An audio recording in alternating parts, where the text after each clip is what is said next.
In the New South Wales Northern Rivers, 100 kilometres south of the Queensland border, red fire ants. A local gardener raising the alarm after he disturbed the nest, enduring blistering pain from the bites. At the moment, we're in a war with fire ants, and right now the fire ants are winning. Native to South America, red fire ants first arrived in Australia in the 1990s via freight. Known for their ability to colonise vast areas, the invasive pest can kill livestock and plants, damage ecosystems beyond repair, and cut agricultural output by up to 40%. Their sting can be deadly.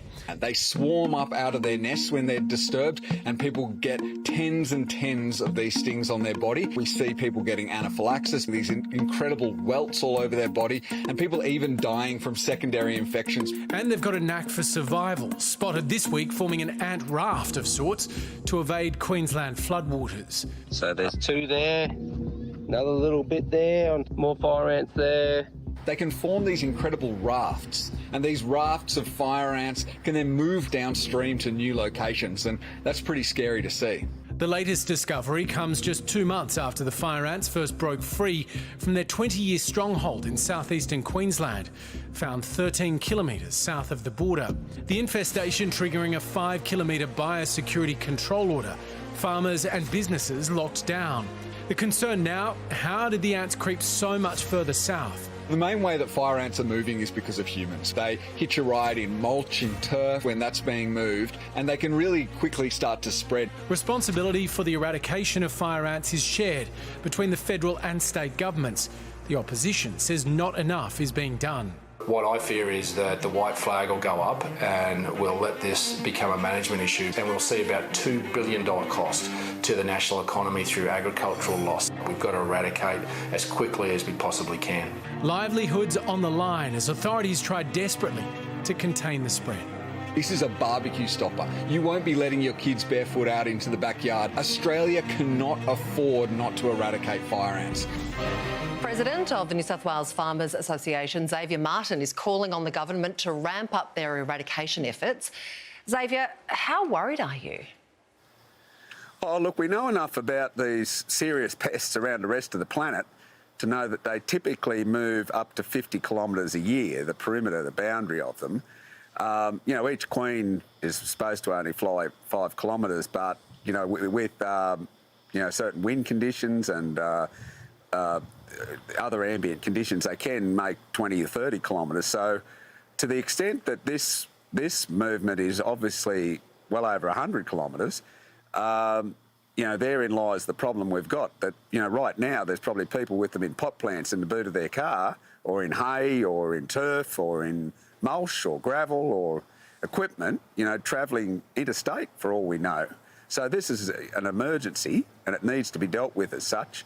And that's why we're calling on the Premier and the Ag Minister to actually get the correct resources in place to assist the department to actually cause this eradication to escalate and get rid of this pest. When you're saying you want adequate resources, what are you actually talking about here?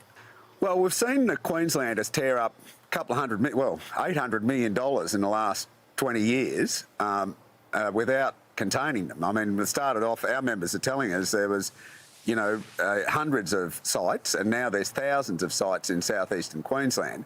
And some of our members that have reported it say that there's nothing done about the infestation for 12 months or more.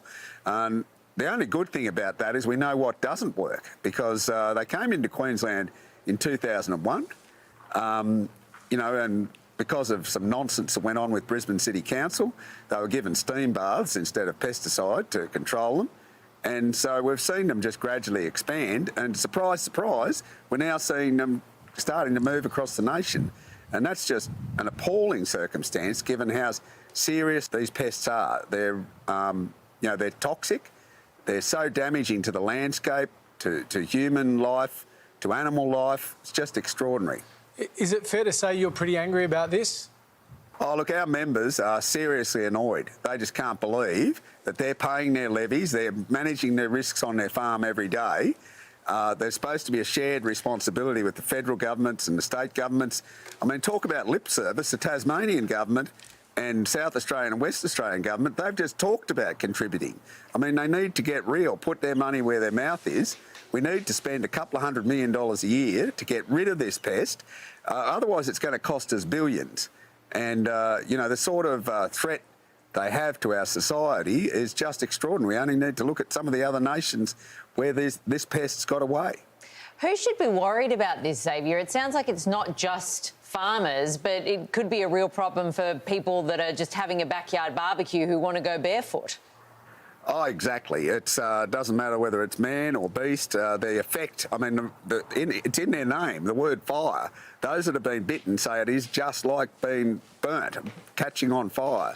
And the damage to the organs, to the skin, the necrotic tissue, it's just extraordinary. And the observations with the animals is the same thing, the anaphylactic shock, the death rate overseas in people and animals. I mean, we just don't need this pest on our shores, and to allow it to expand from the Port of Brisbane. I mean, one bit of good news is that New South Wales authorities did eradicate this pest from Port Botany in 2014, so they know how to do it. And we've also got this working example of how not to do it from the Queenslanders. Xavier Martin, appreciate your time. Thank you. Thank you all.